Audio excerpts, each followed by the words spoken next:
toujours dans votre acte du jour suñ fa jógee dañuy dem fële ca iRadio fekk ji fa Boubacar Diallo ak ki nga xamante ni mooy le chroniqueur l'analyste Ibou Fall jëmale ko nag ci situation actuelle bi nga xamante ni Sénégal mi ngi koy dund ci li nga xam daal mooy crise politique bu dox ci diggante le président Bassirou Diomaye Faye ak premier ministre jëmale ko nag ci choix bi nga xamante ni sénégalais yi def nañ ko ak teewaayu ki nga xamante ni tey jii maanaam mooy le président Bassirou Diomaye Faye fale ca sommet Africa Forward bi nga xamante ni moo doon dajale daal lii ñu dippee sommet France Afrique ci présence su Emmanuel Macron ginnaaw nag bi nga xamante ni moom président de la République Bassirou Diomaye Faye daje na fa daal kii nga xamante ni tey jii mooy directeur su FMI ginnaaw nag ñaari at yi nga xamante ni tey jii FMI ak réewu Sénégal dañu am problème jëmale ko nag ci ay bourde ak ay conneries yoo xamante ni moom premier ministre moo ko jotoon yëkkati daal di koy wax ginnaaw nag président Bassirou Diomaye Faye discours bi nga xamante ni tenir na ko foofu nga xamante ni ca kanamu directeur su FMI nee na jamono ji daal lépp lu jëm ci relation diggante Sénégal ak FMI moom moo koy jël ci loxo boppam dootu ko bàyyi ak ma Samba dootu ko bàyyi ak ma dem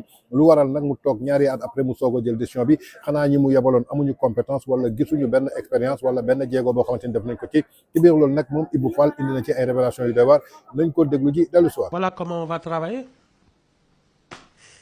Il définit la politique, l'orientation, il montre. C'est tout. Il est clair. Ce qu'on est les histoires de conseil des ministres daf may tardé je préfère sillonner le pays laaj nit ñi lan mooy seen tawat ma faj ko directement wàññi ministère yeeg yooyu tout ça ce sont mais ça c'est un chef mais le chef qui vient dire qu'est-ce que je dois faire ça c'est terrible. waa léegi Ibou ñun dëkk bi kon ñun fu ñu juumee dëkk bi ñun. On a permis à n'importe qui de faire de la politique. mais Ibou xam nga politique mënoo ko tere ku xam ne ci réew mi la bokk. ci réew mi la ci réew mi la bokk ci réew mi la juddoo ci réew mi la màgge ci réew mi la fekk baax mënoo ko ne yow doo politique.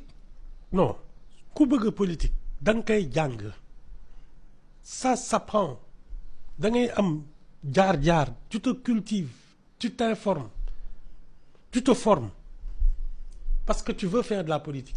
mais Ibou accidentellement. Ces gens-là daluñu ci accidentellement ils ont été formés. Ils sont tombés dans la politique accidentellement parce que leur horizon était bouché ñu ne kon xaaral ma def comme ñëpp mooy ñi fi nekk nii. expliquez-moi loolu horizon bouché ma def comme ñëpp. da ngay wala nga jox ma exemple ma xam ma comprendre. da ngay nekk par exemple. Prenons le cas de Macky Sall xaw ma ñaata temps la nekk ingénieur Petrosen mais il a fallu que le PDS arrive au pouvoir pour qu'il soit directeur de la Société nationale ministre de l'énergie ministre de l'intérieur etc. Mais moom déjà c'était un fonctionnaire. Il a un itinéraire. ñii dañu am problème ak seen ancien waa ji nekkoon ci cadastre bi. waaw waa Tahibou Ndiaye kër gi jaxasoo syndicat bi jóg kii ñu dàq ko mu xataraayu dugg en politique parce que dañ ko dàq.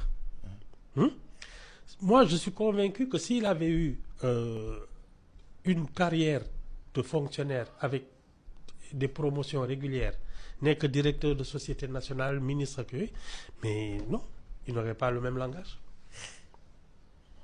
c'est tout. su fekkoon am nga jaar-jaar boobu daf lay jox. tenue là c'est un accident.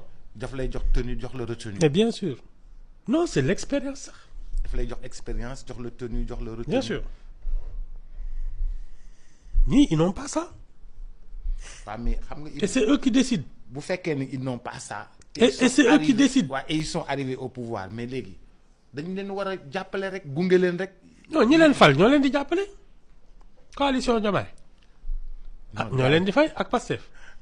waa Pastef bëgguñu waa coalition Diomaye de. seen affaire la man bu ma deret bi laal. waa Pastef bëgguñu waa coalition Diomaye. bu ma deret bi laal. waa Pastef waa coalition Diomaye la ñuy bañ a gis. ñoom la de ñoo àndoon naan ñu Diomaye mooy Sonko mooy Diomaye. mais Ibou ñoom ñaar daal ñoo àndoon. loolu serpent aux deux têtes la. ma nga affaire bi serpent aux deux têtes la. c'est ça il faut que ñu dagg benn tête bi de. yéen a xam de. Ibou bu ma deret bi laal. serpent boo xam ne dafa am fii tetu Pastef am fii tetu coalition Diomaye. c'est tout. serpent à deux têtes. c'est ça. c'est ça.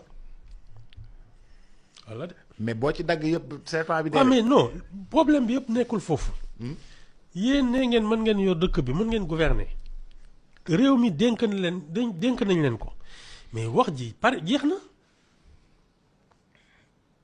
wax ji moo jeex il faut gouverner prendre des décisions dans l'intérêt général loolu moo fi des yii ñuy wax yëpp kenn xamul lan la ay meeting ak yooyu ça ne sert à rien.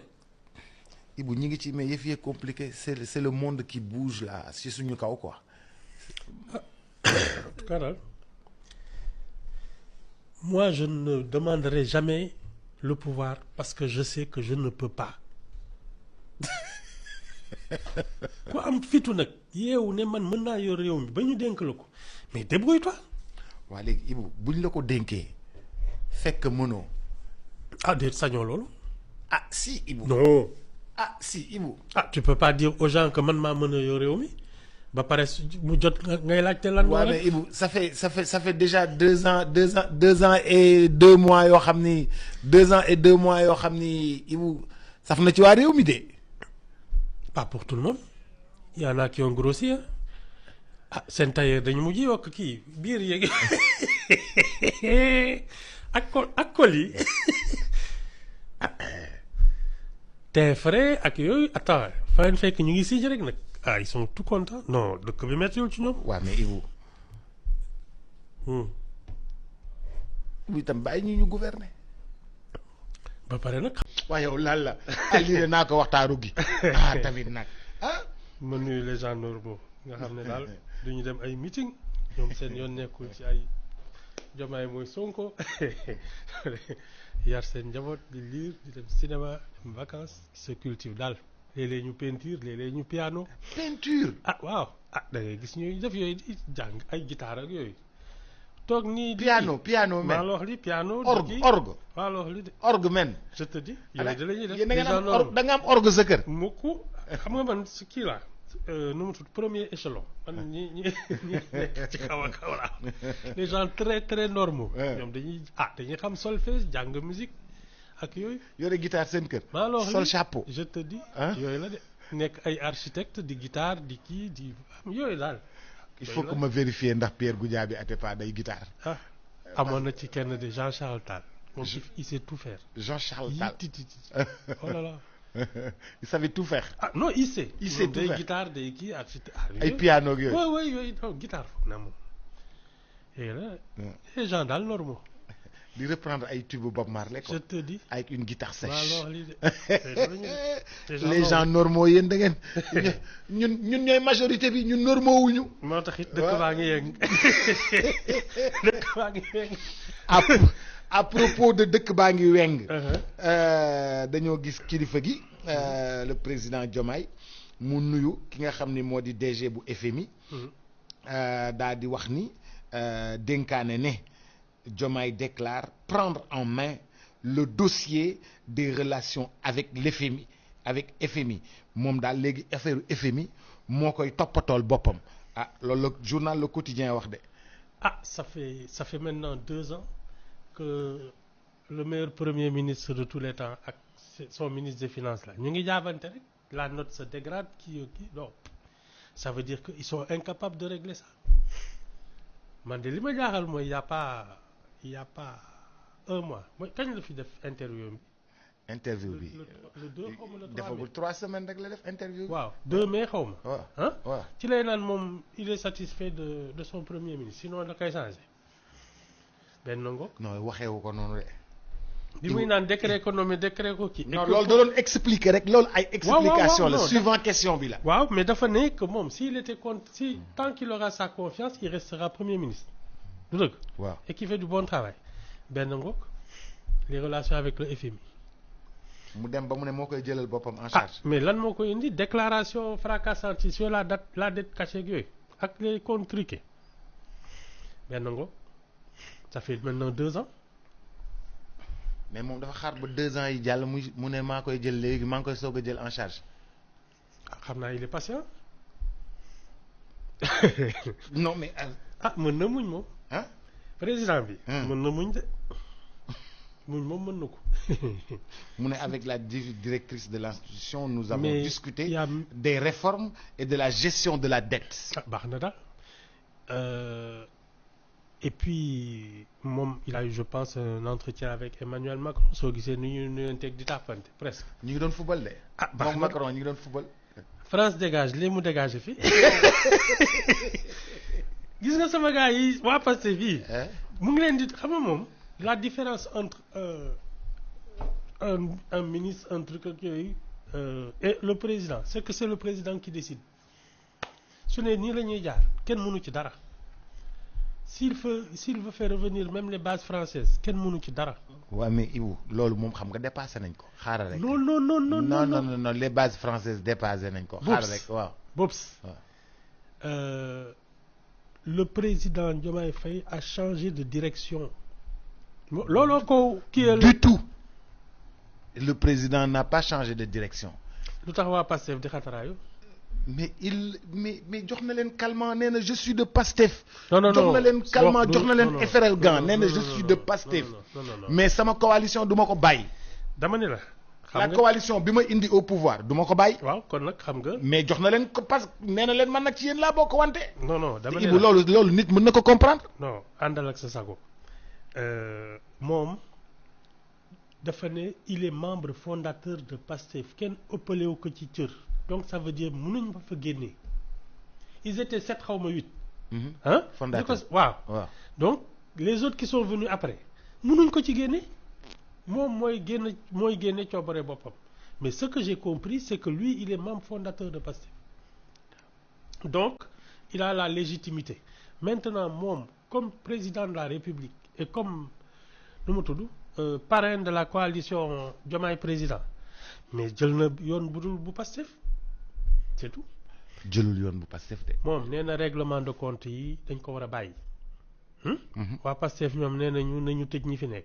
kon ñoo ko déggandoo muy jàngatu Ibou Fall ginnaaw nag bu mu jàkkaarloo ki nga xamante ni mooy Boubacar Diallo te li nga xamante ni daal mooy sommet Africa Forward bi nga xamante ni moom président Bassirou Diomaye Faye ndaje na fa ak directeur su FMI jëmale ko nag ci dette cachée bi nga xamante ni moom mbay rapport mbay dette cachée moo ko fi yëkkati woon daal di koy wax te boobu ba tey amu ci preuve FMI nag di door dàq ak ñoom jëmale ko nag ci wàllu dette cachée bi nga xamante ni ñu ngi ko doon mu soxla ci ay preuve yu leer nañ ba tey ji indiluñu ko ci benn preuve ginnaaw nag bi nga xamante ni ñaari at ñi ngeen gis ni ñu Cheikh Diba moom premier ministre ak kii di Abdourahmane Sarr ñi ngi jaabante foofu ci FMI te réglé wuñu benn yoon mbir mi moom président su taxawee tey ne moom mooy jëlal li nga xamante ni mooy boppam kon dafa xam ne ni que tey jii ñu ngi ko dénkoon amuñu compétence maanaam c'est des gens incompétents tey jii ñoom la ko dénkoon moo tax tey jii mu jël dogal daal di koy jël waaye lu ci indi jiixi jaaxa Ibou Fall dafa ne bërki démb le 2 mai moom président bi mu jàkkaarloog taskatu xibaar yi dafa xam ne ni que carrément kii di premier ministre am décret moo ko fal décret moo koy folli kon confiance bu mu am ci moom su demee ba nga xamante ni amatu ko ci moom da koy daal di teggi te ba tey jii teggeegu ko ginnaaw loolu bu mu demee fële nga xamante ni maanaam mooy ca sommet Africa Forward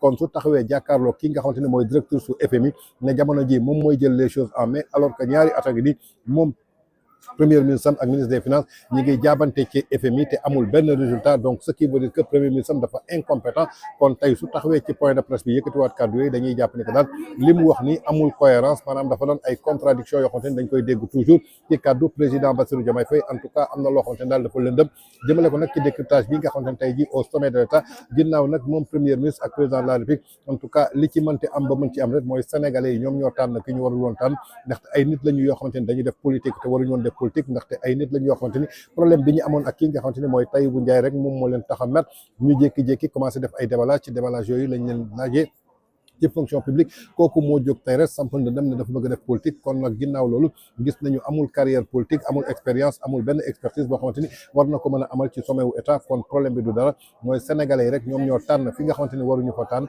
kon tey li nga xamante ni sénégalais yi ñu ngi koy dund je crois que ñoom ñoo ko teg sa mat mu doon nag une pertinente et brillante analyse boo xamante ni moom Ibou Fall daal dina koy def jëmale ko nag ci crise au sommet de ça ak contradiction yi nga xamante ni moom président Bassirou Diomaye Faye wax na ko ndaxte boobu ba tey gis nañu notu Sénégal mi ngi dégradé wu ci ñaari at yoo xamante ni amul dara loo xamante ni sotti na kon moom tey su jógee ne day jël décision yi jëlal ko boppam kon yaakaar naa ni ak li mu wax barki démb ci point de presse bi mu doon def jàkkaarloog ñaari journalistes yi muy El Hadj Assane Gueye ak Moustapha Diop ci taxawaayu kii di Pape Alé Niang jëmale ko ci confiance bi mu amoon ci premier ministre ba tey ji mi ngi koy am kon lan moo tax tey ji mu taxaw ci kanamu directeur su FMI ne moom mooy jël les choses en main ndaxte premier ministre su compétent woon mën a régler problème yi je crois que tey moom du ko jël en main kon donc wax yi dafay daal di woro